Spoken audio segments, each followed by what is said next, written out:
Hello guys, ഇന്നിവിടെ കുറച്ച് പണിയുണ്ട്. ഈ കാണുന്നതൊക്കെ എടുത്ത് മാറ്റി റൂം ഒന്ന് ക്ലീൻ ചെയ്തെടുക്കണം. പൊടിയടിച്ചാൽ തുമ്മുന്നത് കൊണ്ട് ഒരു മാസ്കും വെച്ച് പരിപാടി തുടങ്ങി. സ്ഥാപന ജംഗമ വസ്തുക്കളെല്ലാം എടുത്ത് മാറ്റിയിട്ട് ചൂലെടുത്ത് തൂക്കാൻ തുടങ്ങി. ഇതെല്ലാം കണ്ട് മുകളിൽ ഒരാൾ ഇരിപ്പുണ്ട്. പൊടി തൂത്ത് കഴിഞ്ഞു, ഇനി കഴുകണം. വെള്ളം ഒഴിച്ച് കഴുകാൻ തുടങ്ങി. വൻ അഭിനയം. പക്ഷെ വെള്ളം ഒഴിച്ചപ്പോൾ പണി പാളിയെന്ന് വിചാരിച്ച് ഫോൺ വാട്ടർ പ്രൂഫ് ആണെങ്കിലും വെള്ളം കയറുന്ന പറഞ്ഞ് കസ്റ്റമർ സർവീസിലേക്ക് ചെന്ന് കഴിഞ്ഞാൽ അവർ താടിക്കെടുത്ത് തട്ടു. ഭാഗ്യത്തിന് ഇപ്പൊ ഫോണിൽ വെള്ളം കയറില്ല. പിന്നെ ഫോൺ എടുത്തൊരു സേഫ് ഹൈറ്റിൽ വെച്ചിട്ട് ബാക്കി പണി തുടർന്നു. നല്ല അഴുക്കുണ്ട്. വെള്ളം ഒഴിച്ചും സോപ്പും പൊടിയൊക്കെ ഇട്ട് കഴുകി. മോപ്പ് വെച്ച് വെള്ളം കളയാൻ നോക്കിയിട്ട് പറ്റുന്നില്ല. പിന്നെ അതിന് ഡസ്റ്റ്ബിൻ തന്നെ വേണ്ടി വന്നു. അങ്ങനെ തറയും തുടച്ച് കുട്ടപ്പനാക്കി അണ്ണനും പോയി കുളിച്ച് കുട്ടപ്പനായി ചോറ് കഴിച്ചു. എന്നിട്ട് നേരെ വീട്ടിൽ നിന്ന് ഇറങ്ങി. വിർച്ചുവിന്റെ വീട്ടിലേക്കാണ് പോക്ക്. ബസ് സ്റ്റോപ്പിൽ എത്തിയെന്ന് പറഞ്ഞ് അവനെ വിളിച്ചപ്പോൾ അവൻ പറഞ്ഞു, സ്റ്റോപ്പിൽ തന്നെ നിൽക്കുന്ന നല്ല വെയിലാണ്, ഞാൻ വണ്ടിയായിട്ട് വരാന്ന്. തീയിൽ കുരുത്ത് അങ്ങനെ വെയിലത്ത് പാടില്ല എന്നും പറഞ്ഞ് അണ്ണൻ നടക്കാൻ തുടങ്ങി. വെയിലത്ത് പാടി ഗൈസ്. കുറച്ചുകൂടി മുമ്പോട്ട് നടന്നപ്പോൾ ചെക്കൻ വന്നു. വീട്ടിൽ ചെന്ന് അവൻ ഡ്രസ്സ് മാറ്റി ചേർത്തലേക്ക് പോകാൻ ഇറങ്ങി. ഈ കാണുന്ന പടം ചെക്കൻ അവന്റെ തൊട്ടപ്പുറത്തെ വീട്ടിൽ വരച്ചതാണ്. സംഭവം കിടിലം. ഫോണിൽ കാണുന്നതിനേക്കാളും നേരിട്ട് കാണാൻ തുടങ്ങി. അവിടുന്ന് ചേർത്തലേ വന്ന് ബ്രഷ് വാങ്ങിച്ചിട്ട് തിരിച്ച് അവന്റെ വീട്ടിൽ നിന്ന് ഒരു കട്ടനം കുടിച്ചു. ഇനി നമ്മുടെ പണി തുടങ്ങാം. കഴിഞ്ഞ ദിവസം ഞാൻ പറഞ്ഞില്ലേ ചെക്കൻ അവന്റെ വീട്ടിൽ ചെയ്യുന്ന മ്യൂറലിനെ പറ്റി, അതിന്റെ ബാക്കി ചെയ്യാൻ പോകണം നമ്മളിന്ന്. അവൻ കളറൊക്കെ എടുത്ത് മിക്സ് ചെയ്ത് അടിച്ചു തുടങ്ങി.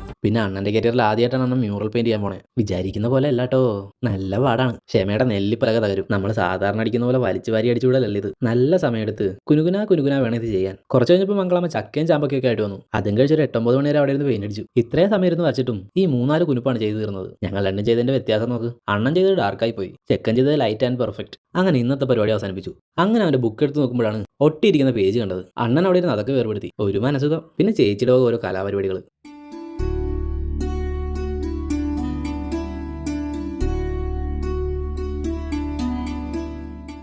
A few moments later.